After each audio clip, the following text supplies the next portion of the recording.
bạn, mình là Hải Yến đây. Hôm nay mình sẽ làm một món rất là ngon, đó chính là bánh mặt cười.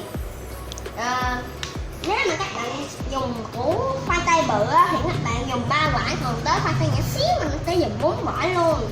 Nó sẽ cắt nhỏ nhỏ nha, cái con dao ra nè.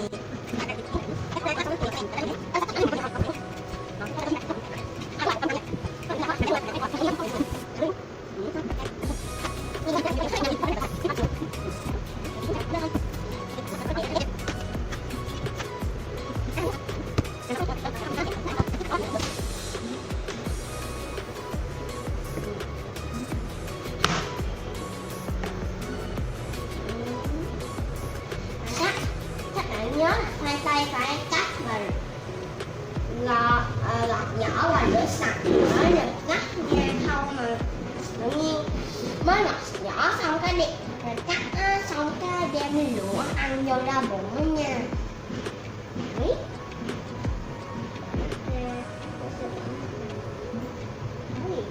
Chảy chị các bạn ơi. Cái con tay nào cái con dao chưa? Không đi thôi. Ủa, cái này các bạn nhỏ là nhiều hay không á? Các bạn thường nha. Bếp lên 2.000 độ.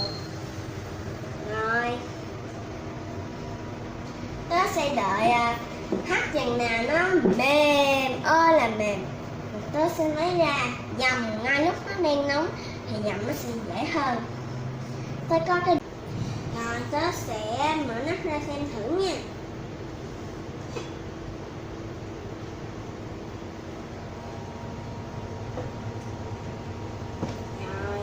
Tớ để như vậy để nó chảy nước hết. Rồi để ra một bên. Tôi dùng cái này tôi thử nha. Rồi xong rồi. Thử nha. Rồi cho nhập những cái thử nữa. Nên nha các bạn, tớ sẽ tắt bếp. Rồi tớ sẽ dùng cái đồ này lấy ra cho nó dễ nha các bạn.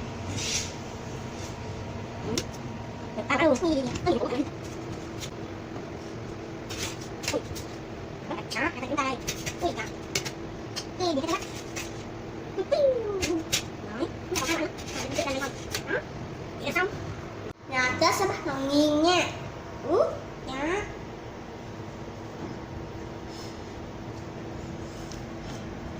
Nghiền dễ hơn nhiều rồi nè.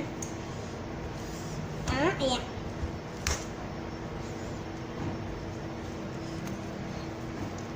Biết chỉ nó để thêm một chút nữa cho nó mềm, mà tại vì nó còn hơi khô cứng một chút, nhưng mà không sao, tới lúc cái đồ nghiền nó dễ hơn rất nhiều.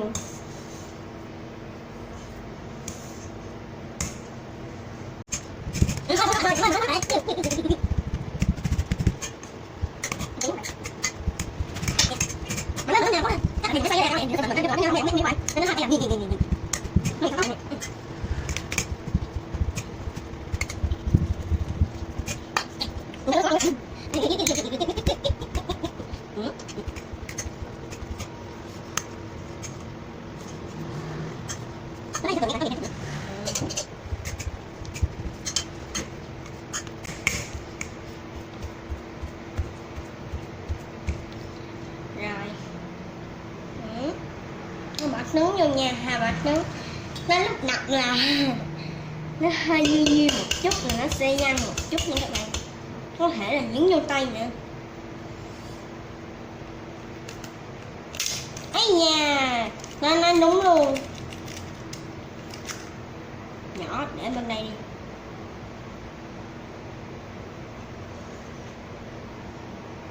Một quả nữa. Nhé. Ui, xong rồi. Nó hơi nhanh một chút, để tôi đi rửa tay cái nha. Nãy là một cú thoáng lại nha các bạn, nên nó nhanh quá trời luôn. Nó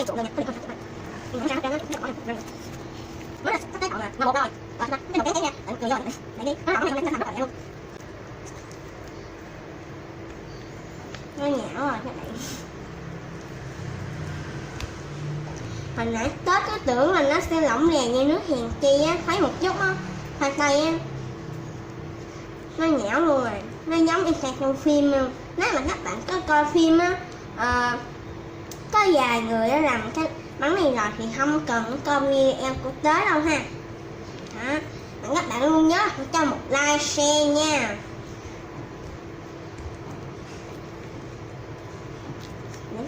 Để Tết có thật nhiều ý tưởng để tạo video mới thì Tết sẽ trồng một năm vô. Đúng đây rồi. Cho.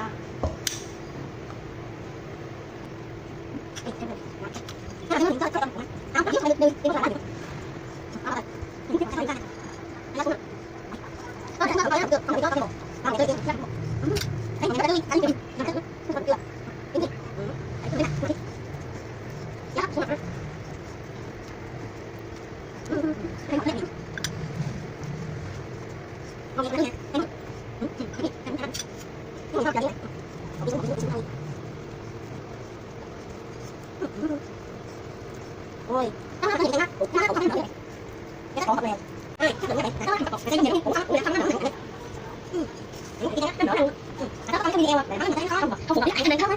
nó nở quá rồi, nó phải rắc bột lên cái này rồi tớ sẽ lấy cái này ra, thoa lên, thoa đều nha các bạn.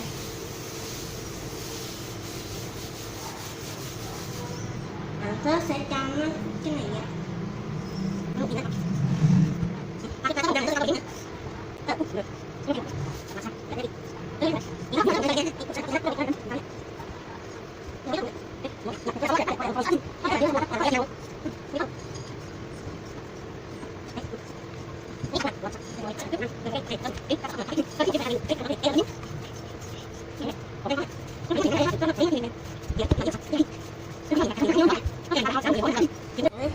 Chút nữa gì nè, cho nó dễ không nó nhứng. Nếu mà các bạn để hơn vậy luôn á, các bạn cái nó sẽ hơi bị nhứng một chút ha. Đấy.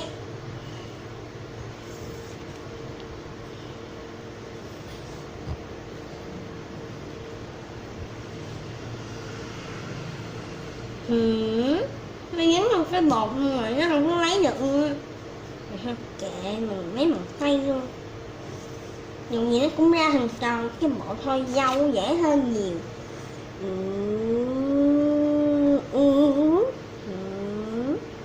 Ui, xem ti đầm vô nè.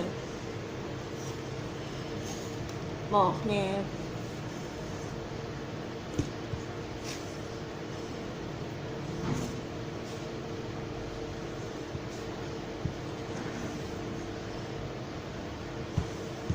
Nhà tớ sẽ chỉ các bạn lấy, các bạn không có lấy bàn tay là được đâu, các bạn phải dùng con dâu nè. Các bạn cầm, các bạn để cái ngón như vậy. Ủa sao ta? À vậy. Ủa ngược lại gì? Đúng rồi, như vậy. Đây các bạn. Các bạn để thấp một xuống, các bạn khử. Rồi vô nha. Giống như hình ô lôi một chút thôi các bạn. Không có sao. Đấy. Nó sẽ chẳng sự là một chút tại vì nó hơi gọi là rồi vậy là đẹp rồi, nó thẳng là một chút cho nó đẹp đó, như vậy đi. Con má, ủa ống hút đâu mà nó có dính bột hay vậy, bóp ra rồi bột. Ui các bạn, ra một cái ống que luôn nè, như các bạn ý skim xong nó sẽ làm như nha.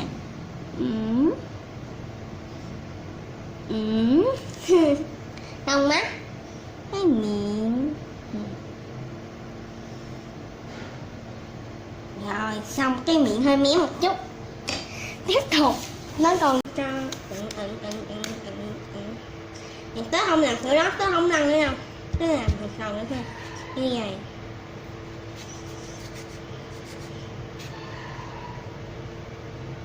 Ý, cái bột nó rất heo này. Ui, may quá, không sao. Nó cục bột của mình không có sao. Yeah, làm được rồi nè các bạn.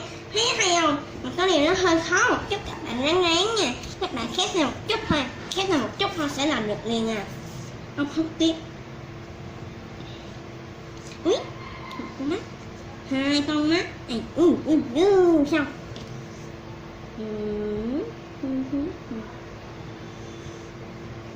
Hai miệng này đi cho ta hơi làm miếng một chút.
Xong.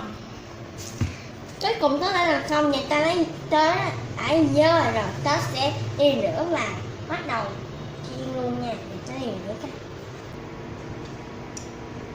tớ để dầu nóng thì là tớ để cái đổ xuống mà nó nổi bọt luôn nha, dầu nó nóng luôn các bạn. Tớ thử tí thì cũng thấy nó hơi nổi bọt một chút.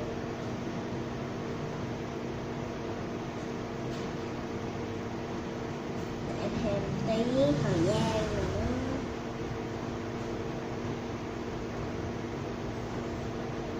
Bây giờ nóng quá, nó hơi nóng rồi.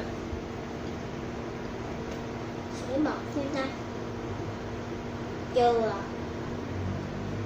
Nào đâu nữa nè.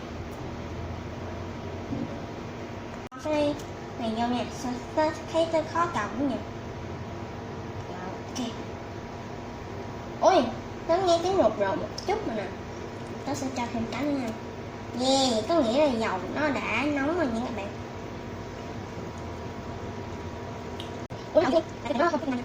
Rồi. Rất là cái thôi, cái này quá nữa đi. Có gì nói vậy nha bạn. Để hai cái. Dạ, mình sẽ đi. Ủa cái. Ủa cái nó hỏi nha. Ủa cái nó lỗ đầu đó. Ủa nó nghe tiếng của một cái. Cái này nó đang còn nha. Cái gì nói vậy thôi. Nhà nó này nó nóng xong rồi. Nó lên nè. Không có ăn. Nhiều. Hả? Cái sao đây nó vậy.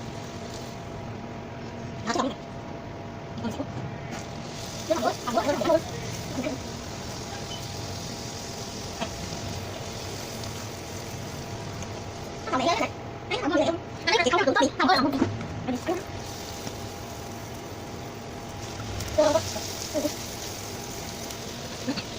Không, nó là khá là vậy, cái này khá là vậy, không được nha.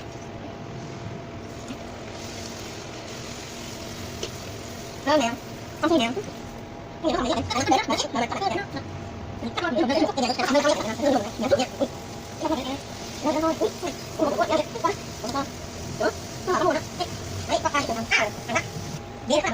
để nó.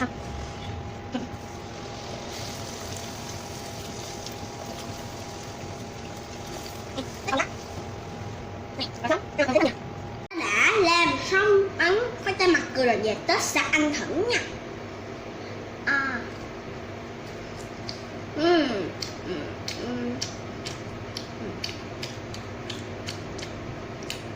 Giòn, dẻo, béo của mì trứng rất là ngon.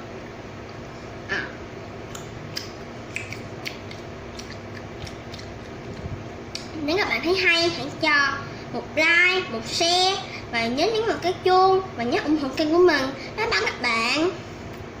Bye bye.